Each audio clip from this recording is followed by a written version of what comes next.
बिस्मिल्लाहिर्रहमानिर्रहीम। Hello everyone, I am doctor Tanveer Arshad Chaudhary. जैसा कि हमारे तमाम viewers, follower, patient, friends and families जानते हैं कि हमने हमेशा करंट इशू को एड्रेस करने की कोशिश की है और आज का हमारा मौजू भी बिल्कुल एक कॉमन सा मौजू होगा जो पेशेंट के हमारे क्लिनिकल ट्रायल में पेशेंट के सवाल होते हैं या पेशेंट पूछना चाह रहे होते हैं और प्रॉपर जो है वो हम उसको बता नहीं पा रहे होते, या पेशेंट जिस टेस्ट से डर रहा होता है तो वो हमारे क्लिनिकल मैटर्स में लोग आते जाते रहते हैं। तो हमने फिर फैसला किया कि हम जो है वो उसी को आइडेंटिफाई करें कि जो पेशेंट के सवाल होते हैं या पेशेंट की कन्फ्यूजन होती है उसको ख़त्म करने की कोशिश करें। तो आज का हमारा मौजू जो है वो बेसिकली स्टोमिक से रेलिवेंट होगा, मैदे के हवाले से गुफ्तगू होगी कि जो आपका स्टोमिक है बेसिकली वो आपकी बॉडी का एक ऐसा आर्गन है कि जिसके ज़रिए से सारी बॉडी चलती है। चूँकि आप जो कुछ भी खाते हैं वो आपके मैदे के ज़रिए ही डाइजेस्ट होता है, फिर आपकी बॉडी में उसका प्रॉपर एक सर्कुलेशन है और प्रॉपर आपकी इंटेस्टाइनल और फिर आपकी बड़ी और छोटी आंत जो है वो प्रॉपर उस खाने को लेती है। तो आपका जो है वो स्टोमिक का डिस्टर्ब हो जाना, पूरी बॉडी का डिस्टर्ब हो जाना होता है। मैदा बेसिकली एक ऐसी चीज़ है, एक ऐसा आर्गन है कि अगर उसमें वो अनकंफर्टेबल है या उसमें कोई प्रॉब्लम्स है तो पूरी की पूरी बॉडी जो है वो उसमें एक इलनेस आती है, बीमारी आती है। अब हम ये बात करेंगे कि बेसिकली मैदा अगर आपका ख़राब हो जाए तो उसको आइडेंटिफाई करने के लिए, उसको इन्वेस्टिगेट करने के लिए या उसकी रिकमेंडेशन में जब आपको कंसल्टेंट उसके लिए कोई टेस्ट एडवाइस करता है तो वो क्या होते हैं, और फिर जो कौन कौन के से टेस्ट ऐसे हैं जो रेलिवेंट हैं आपके स्टोमिक से। तो जिसमें फ़र्स्ट ऑफ़ ऑल कि बेशुमार हमारे पास ऐसे मरीज़ आते हैं जो कहते हैं कि मुझे जो है वो डॉक्टर ने एंडोस्कोपी लिखी है, गैस्ट्रोस्कोपी है, एंडोस्कोपी है, मुझे ये लिखी है। तो पेशेंट जब हमारे पास फीडबैक के लिए आता है तो वो कहता है कि सर मैंने तो सुना है कि एंडोस्कोपी जो है वो एक लेंथी प्रोसेस है और फिर इसमें जो है ना वो बड़ी नोज़िया वगैरह होता है, वॉमिट की कैफियत होती है या वो नाली डालते हैं। तो इस तरह की कैफियत में पेशेंट जो है वो कन्फ्यूज़ होता है। तो हमने फिर ये फ़ैसला किया कि हम बेसिकली पेशेंट को ये बताएं कि एंडोस्कोपी क्या चीज़ है, क्यों ज़रूरी होती है और किस तरह की जाती है। सबसे पहले तो ये, जब आपका मैदा डिस्टर्ब हो, आपकी मैदे की नाली जो कि मुंह से आपके मैदे में आती है उसमें बर्निंग हो, जलन हो, वर्म हो, सोजश हो, एसिडिटी हो, या फिर आपके मैदे के अंदर स्वेलिंग हो, या कंसल्टेंट को ये लगे कि आपके स्टोमिक में कोई अल्सर है या आपके स्टोमिक में गैस्ट्राइटिस है या स्टोमिक के अंदर कोई ज़ख़म बना हुआ है, या आपका डाइजेस्टिव सिस्टम प्रॉपर काम नहीं कर रहा, आपका खाना हज़म नहीं होता, खाना जो है वो आपको ऐसे लगता है कि जैसे आपके मैदे में पड़ा हुआ है, प्रॉपर यूटिलाइज़ नहीं हुआ, या आपको ये महसूस हो कि आपके मैदे से खाना मुंह की तरफ वापस आ रहा है, या आपको ये महसूस हो कि आपके मुंह के अंदर पिंपल बनते हैं, छाले बनते हैं जो अंदर से वो फट जाते हैं, वाइट कलर्स के होते हैं। इसी तरह तेज़ाबियत आपके मुंह में वापस आती है, या आपका मैदा हर वक्त वज़नी फ़ील करता है, या आपका पेट जो है वो फूला हुआ रहता है। ये वो कैफियत होती है जिसमें कंसल्टेंट जो है वो आपको टेस्ट एडवाइस करता है, जिसमें वो एंडोस्कोपी आपकी एडवाइस करता है। अब बेसिकली एंडोस्कोपी चूँकि आपके अपर डाइजेस्टिव सिस्टम ट्रैक जो है, अपर डाइजेस्टिव सिस्टम ट्रैक जो है बेसिकली जो आपके मैदे के ऊपर वाला हिस्सा है, मेरी चेस्ट वाला, और मैदे की जो नाली मेरे मुंह से मेरे मैदे तक आती है, ये इसके ऊपर वाला जो ट्रैक है इसको हम जो है वो अपर ट्रैक कहते हैं। इससे नीचे वाला बाकी आपका इंटेस्टाइनल और ये पेट के नीचे वाला जो मामला है ये लोअर है।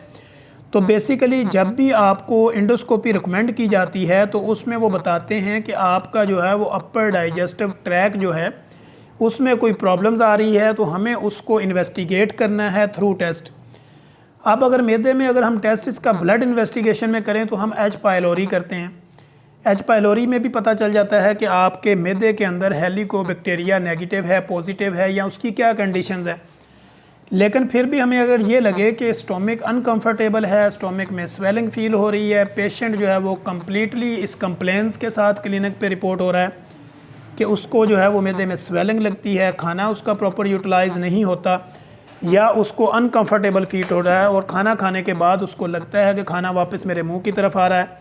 या मुझे स्टोमिक के ऊपर कंटिन्यूसली पेन रहता है जिसको हम एपिगैस्ट्रिक पेन कहते हैं। बाज़ कंडीशन में पेशेंट जो है वो इसको एक्सप्लेन नहीं कर पा रहा होता। अनएक्सप्लेनेबल जो उसकी कंडीशंस होती है, मसलन पेशेंट की लेफ़्ट साइड पे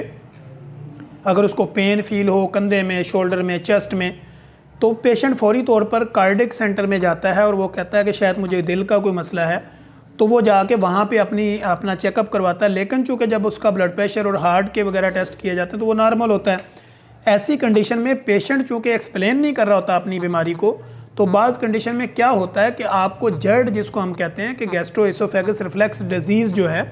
जो आपके मैदे की नाली है, मुंह के ज़रिए वो मैदे तक आती है, उसमें अगर कोई प्रॉब्लम हो, बर्निंग हो, ज़ख़म हो, तो ऐसी कंडीशन में भी आपकी चेस्ट में और आपके शोल्डर में पेन जा सकता है। आपके मैदे में कोई अल्सर हो तो ऐसी कंडीशन में भी ऐसी अलामात ज़ाहिर होती हैं। तो प्रॉपरली इन्वेस्टिगेशन करने के लिए, इस केस को इन्वेस्टिगेट करने के लिए, स्टोमक की असल जो प्रॉब्लम्स है, जो उसकी ख़राबी की असल वजह है, उसको ढूंढने के लिए फिर कंसल्टेंट जो है वो मेडिकल स्पेशलिस्ट जो हैं, जो फैमिली फिजिशियंस हैं, वो आपको भेजते हैं किसी मेडिकल स्पेशलिस्ट के पास जो कि आपकी एंडोस्कोपी करते हैं। अब एंडोस्कोपी बेसिकली क्या चीज़ है और किस तरह होती है? एंडोस्कोपी एक वायर नुमा कैमरा होता है जो कि आगे से फ्लेक्सिबल होता है और वो आपके मुंह के थ्रू जो है वो उसको आपके स्टोमक तक पहुंचाया जाता है, थ्रू आपकी जो नाली है खुराक की, उसके ज़रिए। अब ये फ्लेक्सिबल वायर नुमा कैमरा होता है जो कि आपके मुंह के ज़रिए आपके मैदे में पहुंचाया जाता है और इससे देखा जाता है कि आपकी जो मैदे की नाली है खुराक वाली, उसकी दीवारें तो नहीं अंदर से डैमेज, या उसके अंदर कोई ज़ख़म तो नहीं है। चूँकि ये लिंक्ड होती है आपके कंप्यूटर के साथ, आपकी LCD के साथ, जहाँ पे इसका व्यू जो है वो देखा जा सकता है कि वायरनुमा कैमरा आपके मुंह के ज़रिए इसमें डाला स्टोमक में और उसकी सारी पिक्चर जो है वो आपकी वहाँ पे व्यू आपका क्लियरली नज़र आ रहा होता है आपके कंप्यूटर पे, आपकी LCD पे, और जो भी आपकी उसके साथ मशीन लिंक आउट होती है। अब इस टेस्ट के लिए, ये तो सिंपल सा टेस्ट है, अपर रेस्पिरेटरी जो आपका अपर ट्रैक है इसका GI का, उसमें हम ये टेस्ट करवाते हैं ऊपर वाले मैदे के हिस्से को देखने के लिए। अब इस टेस्ट के लिए होता क्या है कि आपको 6 से 12 घंटे जो है वो NPO करना पड़ता है, यानी खाली पेट रहना पड़ता है। क्योंकि जब ये टेस्ट करते हैं इसके प्रोटोकॉल्स होते हैं, आपका BP वगैरह देखना होता है, आपका ब्लड शुगर लेवल इन्वेस्टिगेशन में चेक करते हैं, इसी तरह आपका LFT वगैरह भी, ये प्रोटोकॉल टेस्ट हैं जो कि करवा लेते हैं। फिर NPO करने का मकसद ये होता है कि जब भी ये वायरनुमा कैमरा आपके मुँह में डालेंगे तो आपको चूँकि नोज़िया होगा, वॉमिट भी हो सकती है, जो कि 90% लोगों को वॉमिट होती है इस टेस्ट के दौरान। तो इस टेस्ट में कोई तकलीफ़देह अमल नहीं होता। बहरहाल ये सिंपल टेस्ट होता है, एक वायरनुमा कैमरा जो है वो आपके मुंह के ज़रिए डाला जाता है, इसमें नोज़िया या वॉमिट हो सकती है, ये एक नॉर्मल इशू है। और वो कैमरा जो है वो आपकी मैदे की नाली का व्यू भी दिखाता है। फिर मैदे की जो खुराक वाली आपकी नाली है जो स्टोमक के वाल के साथ यहाँ पर कनेक्ट होती है, उस वाल की कैफियत भी दिखाता है। फिर उसके अंदर जब स्टोमक में जाता है तो स्टोमक की सारी दीवारें और स्टोमक के वाल्स जो है वो प्रॉपर आपको एक व्यू नज़र आता है और उस व्यू की जो पिक्चर्स होती हैं उसको कैप्चर कर लिया जाता है और फिर उसके मुताबिक जो है वो आपकी एक रिपोर्ट मुरतब की जाती है, जो कंसल्टेंट देख के फिर ये फैसला करता है कि आपका जो है वो गैस्ट्राइटिस है, गैस्ट्रिक अल्सर है, पेप्टिक अल्सर है, या आपको क्या बीमारी है मैदे की जिसकी वजह से आपका स्टोमक जो है वो प्रॉपर काम नहीं कर रहा। तो आज हमने बेसिकली इसी टेस्ट के ऊपर अपने व्यूअर्स को जो है वो ये बताने की कोशिश की कि एंडोस्कोपी क्या है, एंडोस्कोपी कैसे की जाती है और एंडोस्कोपी से होने वाली मालूमात क्या होती हैं या उससे क्या इन्वेस्टिगेट किया जाता है, और फिर जो है वो एंडोस्कोपी से इंसान को कोई इतना ज़्यादा ख़तरनाक या उसके कोई इतने ज़्यादा साइड इफ़ेक्ट्स नहीं होते। तो इसलिए एंडोस्कोपी बेसिकली वायरनुमा कैमरा मुंह में डाल के मैदे की अंदरूनी हालत को और अंदरूनी जो आपकी खुराक वाली नाली की अंदर की हालत को, मैदे के वालों को प्रॉपर थ्रू पिक्चर देखना, इसको एंडोस्कोपी कहा जाता है और ये एक सिंपल टेस्ट है। तो हम इंशाल्लाह कोशिश करेंगे कि अपने नेक्स्ट एपिसोड के अंदर हम जो है वो कोलोनोस्कोपी के ऊपर बात करेंगे, क्योंकि अपर जो सिस्टम है इसमें अगर हम कैमरा डाल के मुआयना करें तो उसको एंडोस्कोपी कहते हैं। इसी तरह अगर आपके रेक्टल रूट के ज़रिए से कैमरा डाल के, यानी आपके पखाने और स्टूल वाली जगह से कैमरा डाल के आपकी अगर आंतड़ियों का मुआयना करें तो ये बेसिकली कोलोनोस्कोपी है। तो हम इंशाल्लाह इस पे बात करेंगे और कोशिश करेंगे कि अपने नेक्स्ट एपिसोड के अंदर एक नई इन्फॉर्मेटिव वीडियो के साथ दोबारा आप लोगों के लिए हाज़िर होंगे और एक नया सेशन आप लोगों के साथ मुरतब करेंगे। तो तब तक के लिए हम इंशाल्लाह इसको अपनी इस वीडियो को क्लोज़ करते हैं और तब तक के लिए इजाज़त दीजिए। अल्लाह हाफिज़।